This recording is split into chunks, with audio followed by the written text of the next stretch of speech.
Hello everybody, welcome back to Let's Play Hearts of Iron 4 Kaiserreich as the Ottoman Empire very soon. In like a month. We will become the Republic of Turkey, and I'm hoping that by the end of this episode, we should be able to declare ourselves the Totalist. Because we need to get this done, and then we need to get all 12 of these focuses. And that should be good enough. The Sultan orders protest. Thus far, deferring from personally intervening, the Caliph has finally seen himself forced to intervene against his own Grand Vizier.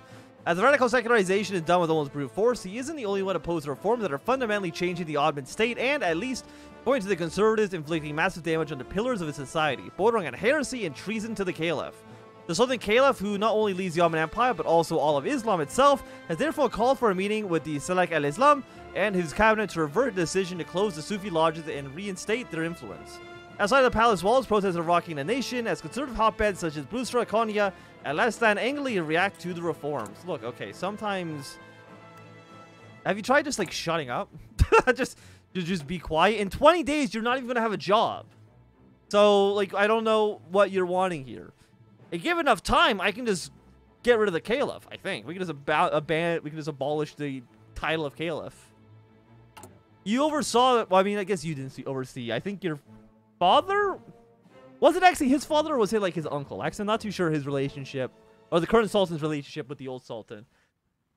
But either way, your family got us into this mess. This is all your fault, by proxy. And you know what? Being guilty by association is just as good as being guilty. Yeah, let's get all these aircraft ready to go. All of you, we'll just have you... Let's have you on, like, Brown Army for now. Not gonna have you do anything quite yet. Mostly because I don't think it really makes any sense for you to do anything quite yet. Okay, the Sultanate and the Republic. And I think I'm just gonna wait until I'm gonna do a quick save just in case, even though I think we should be okay, but, you know, just in case. Okay, Mali's capitulated. The fate of the Sultanate. One of Ghazi Mustafa Kemal's deepest wishes was for the creation of a Turkish republic, separate from the minorities who wanted the nation dead. The republic the Ghazi dreamed of was based on nationalism and democracy. Many party members consider the reforms feasible. Indeed, since the 1909 coup d'etat by the CUP, the Sultan has been merely a puppet of the governing parties. He does not truly lead the nation anymore, even though Emil II had more influence than his predecessors. If the reforms came into effect, the title of Padishah will be split between the Caliph and the Sultan. With the Sultan retaining his religious but not political authority, Sultan Hamid IV could not oppose the measures due to the weakness of his authority. The abolition of the Sultanate would be a turning point in world history. It would put a definitive end to the existence of the Ottoman Empire. It would nevertheless also allow for a better implementation of the secularization plan by Kemal and could overall be a great leap forward. So the traditionalists hate that. So I might need to... We might have to give a little bit of a bone to the traditionalist. At least until the Republic's declared, in which case we just go full Totalist, and we'll have a good time with that. Yeah, because we can't do either of these. You require question of family names, which is over here. We can't do personality cults. Hey! Okay, you know what? We don't even... do I want to finish this? We're 13 days in. We might as well. The Light of the Orient. The measure was finally taken, as the Sultan's aide-de-camp warned him of the vote that took place in the Mridis el-Meswan. The institution has already been reorganized into the Turkish National Assembly. It later directly undertook the transformation of the post of Grand Vizier into that of Prime Minister, and later created an entirely new title, President. The election of the first President of the Republic was held within the party. However, for most people, the result was already clear before the votes were even counted. Ismet Rashid won with an overwhelming majority of the votes, and has thus been elected to lead our nation to the future. He proclaimed that in his patriotic speech to the nation, in which he said, "I am following the will of Kemal. Word for word, I shall make his dreams become reality. I shall save the Turkish people and rekindle their pride by pulling them out of the obscuration of religious superstition." While many see the beginning of a truly modern and great Turkish state in a newly founded republic, their traditionalists remain skeptical. They fear the ambition of their new president and can only imagine how far he's ready to go in the name of his dead Ghazi. So apparently the Ottoman Empire will be known as the Ottoman Empire. I think that will change in a second. We become add the Caliph of Islam, political power gain, becomes new leader. The Third Democratic Party we call the Turkish People's Party. Way more support for our party. More support for paternal autocrats and for national populism as well. 62%, which actually means that my party should, yeah, 15.6% support. Excellent. Oh, that's lovely. So I'm gonna finish the question of you. You're at 25%. Yeah, we might as well, right? Like, we're already almost halfway done. And again, I have no infrastructure still to install any loyalists. But at 159... Okay, I can't really do anything here quite yet. Stability, political power gain. I'm kind of actually thinking about getting a political power gain. Stability, construction speed, weekly stability. I mean, just a passive weekly stability upgrade. Yeah, but I mean, that'll take a while to pay off. I think it's a little bit too late. You know what? 10% more political power gain if we go 1.65 to 1.9. Honestly, I think that will... It'll allow me to get points faster, which is kind of what we're looking for. You've now declared war on Tibet, who you don't actually share a border with. The Xi'an Clique's gonna have to, you know, pull a lot of heavy lifting here. We'll see how they go. I'm assuming not super well, but who knows? Maybe they'll surprise us. Again, not that it really matters, right? I'm pretty sure no... Does anyone in China matter for our purposes? I mean, the closest would be the KMT, and obviously they're not going to be doing too much. Okay, United States have been annexed. Got split up between the CSA and the American Union State. And you know what? Looking at these new borders, I think the CSA have a good chance of winning, even though they've lost a lot of ground. I think the CSA has. Yeah, I think they got this. Also, the Qing are now at war with the federal government as well. Okay, next up, the Nationalization Dilemma, which I already read this in an earlier episode, so we don't need to read it again. An official opponent. The Republic has been reclaimed and democracy has been established. This development has largely restored the people's trust in the government, and even after weeks, a general feeling of enthusiasm will still be sensed in Turkish cities. However, in the eyes of Mehmet Pasha, our new republic has been a democracy just in name ever since its proclamation. The reason for this is rather simple. The lack of an official opponent in the form of an opposition party, since there's always only been one leading party without it, is Mehmet Pasha's party. To remedy this issue and to end the de facto one-party rule, the creation of a new political party has been incentivized by the government. On the direct request of Ismail Pasha, the new Free Republican Party, consisting mainly of liberals under the leadership of Mehmet Mustafa Pasha, has been established and will now on be able to participate in Turkish elections. Furthermore, it will serve as the voice of those skeptical of the current government and thus ensure that all our citizens will be heard by our current leaders. The question of religious hats. Yeah, I think we want to take a negative 10% on this. The fez is a hat invented by the Greeks during antiquity. However, it was adopted by the Ottomans to show the unity of the empire's population. It became a hat with Muslim significance. However, why continue to wear a hat of foreign origin in a nation comprised of Turks? Haven't the Greeks been our enemies on many occasions? Moreover, why should our people live in the past and not in the present? By forcing them to wear these idiotic customs, we are preventing them from moving closer to Europe, where people are wearing modern and good-looking hats. Moreover, the turban is a legacy of a period when Muslims lived in the desert, so why force them in such practices? Our new state should be ruled by positivism, not superstition. I mean, we'll just... They can wear the hats. I will be okay with them wearing hats. So for 30 political power, we'll promote modern medicine. Medicine's always... Who doesn't love medicine? I love medicine. We're actually going to get armored cars, so I think that could be very, very important for us when it comes to suppressing resistance. I'm not too sure how much resistance we're going to need to be suppressing in the future. Also, I wonder if any of these two are preparing to go to war with Berlin. I mean, it's already November 1940. They should both have the option to declare said war. But they haven't actually done it yet. So you might see it soon. Also, if the Entente ends up winning in the Middle East, we're going to have a weird front line. We're going to have a weird war. With an Entente-aligned Middle East, with a totalist Turkey. The position of Prime Minister. When Ep.4 Pasha assumed the office of President, he effectively united two positions that are strictly separated in many countries. Seeing as he now holds most of the power in the government and enjoys almost unlimited freedoms, some of the party begun to question if it wouldn't be a better idea to split the offices of Prime Minister and President in order to guarantee a separation of powers. Doing so would reduce Ep.4 Pasha to a figurehead with mostly representative tasks. These would include state visits to other countries, speeches to our people, and the management of the government's welfare programs.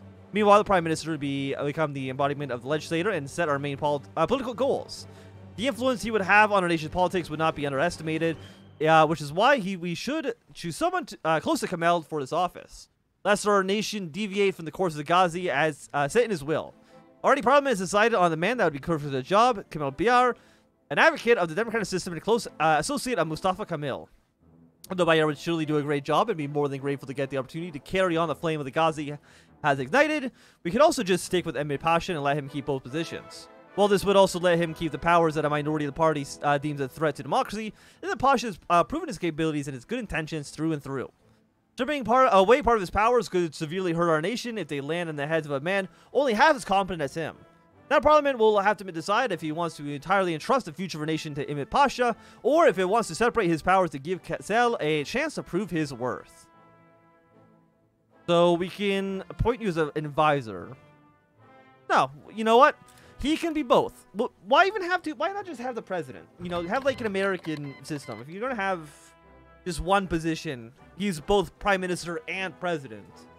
Just abolish the title of prime minister. Just make him the president. Or abolish the title of president and just make him the prime minister.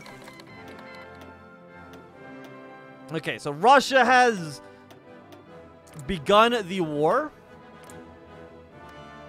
I mean, you're all in the Reichspakt. The Nubian Federation should join almost immediately because, again, they do border Russia. Actually, the fact that they haven't joined already surprises me. Usually, they're like a day one kind of player here, but apparently not. Okay, Transmute declared war on the Russian state. Not a big deal. Like, me and Russia, for the most part, should be on good terms. Grand battle plan. The standardization of the Turkish flag. Just one moment. Why can I not do this? This focus will be cancelled if requirements are not met. This focus will be completed in case the Cadre movement comes to power. Which I'm assuming has to do with you. Okay, so we can't get this done quite yet. But I want to boost the how do I do this? Following this focus will allow us to push for strong economic reforms. Yes, whatever allows the Cadres more power, I'm going to take. We'll also do popular sovereignty and civil independence. The Ottoman flag has changed many times throughout its history. For a long time, our flag consisted of a yellow crescent on a red background, the symbol of the Turkish people, then 3 yellow crescents on a green background, the color of Islam. And finally, more recently, a crescent and a star representing Islam and Turkey alike. However, there are some that still use the Tegra of the Sultan as an emblem. Therefore, Esmond initiated the standardization of the Turkish flag. A committee specified the exact color of red, the size and geometry of the crescent and its proportions. From now on, our new and clearly defined flag shall show the world the pride and unity of the Turkish people. So I'm guessing we should be getting Greece to join the Moscow Accord, not a big surprise. Support women's political movements. We're at 5%. I don't think we want to spend any of our points too much right now on getting reducing a traditionalist. Just like right now, I don't think it really needs to happen. Go for 41 construction. I think we want to go. Okay, we're gonna save fear because I think it's gonna be very important for us. The many modern and populist ideologies embrace nationalization as an economic solution. By forcing nationalization or buying up most of the nation's vital factories, these states separate themselves from liberalism completely. Some extremes of the party already stated support for the implementation of the radical solution in Turkey. Recep Peker's claimed to defend the motion and has more or less become the leader of the nationalist wing of the party. He even advocates an alliance with some cadre ideologues who, by many, are considered extremists. Moderates like Ismet would prefer to stay with the original plan and nationalize only companies which are too much foreign capital buying them out. Should the extremist wing of the party manage to push through these demands, this could give a lot of confidence to Recep Pekkar, a protege of Kemal, and the Cadro, a dark ideological group. Yeah, so we're gonna go complete. We need nationalization inspired by socialism, which is not given this quite yet. You're 20% support for a national populist. I mean, right now they have 30%, which is actually quite a bit. Crack down on you, which we can't do because we don't have retrospection of our identity. And again, 5% traditional resistance is fine. It shouldn't be a game changer for us. Okay, the SRI is joining International, which means that they're going to be at war with you. And you'll probably join up with the Reichspakt, I'd have to imagine at this point. A new Turkish anthem. I mean, you can read this one. I'm not going to read too much about the national anthem. I apologize for that, but we kind of need to move this along at least a little bit. Communist France going to war on Germany. The counter stance of the THF is probably the best described as a group of intellectuals whose ideology may seem rather contradictory at first glance, considering that it borrows heavily from both the left and right-wing thought all around Europe. Centered around and inspired by the newspaper Cadro, they have been advocating reform since the beginning of the 30s. Yet, during the times of the Ottoman Empire, their demands went unheeded. Believing in class and society, taking on Marxist ideas, and endorsing the thought of state-controlled economy, many regarded them as too extreme, and they remained relatively uninfluential outside the ranks of the Kemalist. However, now that the empire has fallen and a new Turkish republic has been proclaimed, the age of reform seems high, and the counterist movement is slowly gaining some traction. With the winds of change blowing in a new Turkish state, some counterist politicians seem to believe that it is time for some change for their leadership as well. Until now, they've been led by Recep Pekkar, an influential and charismatic figure within the party, open to the ideas of the Cadro's magazine. Although Pekkar's support has thus far resulted in at least some of the ideas being incorporated into the wider Kemalist thought, some feel as though he merely serves as a middleman, and have now voiced their wish to be led by a true maker of the counterist view. The original authors of the magazine of these, Yevgeny Kadri, the famous journalist, has been nominated as potential new leader of the counterist political movement, and a vote has been held within the party branch aimed at determining whether this proposed change would be beneficial to the movement as a whole. Now the votes have been counted, it seems the counterist politicians have chosen. This is going to be a good time for us to save this, save right now. I don't know if this is going to make a big difference. I mean, it doesn't say, I don't see a name in here. You know, let's the leader of the newspaper. Austria is now intervened in the Second Weltkrieg. Not a major surprise there. I mean, right now the Totalists have 0% support, but right now they're the Pact of Commons Party. They don't care. We don't care about them. They're stinky.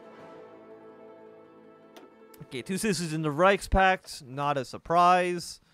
Where was my yeah, youth? Another 5%. 1.75. Back up to 1.9, as well as another little stability bonus. Very happy to have it. Venezuela is joining International. Go fuel refining, as well as half tracks. I don't think we really want. You know what? Give me the 42 artillery. But I think that, at least for right now, this is a good time for us to end this episode. Thanks to everybody for watching. My Anthem. If you enjoyed, run a thumbs up. If you not enjoy, you can always thumbs down. You want to see more, subscribe, and goodbye.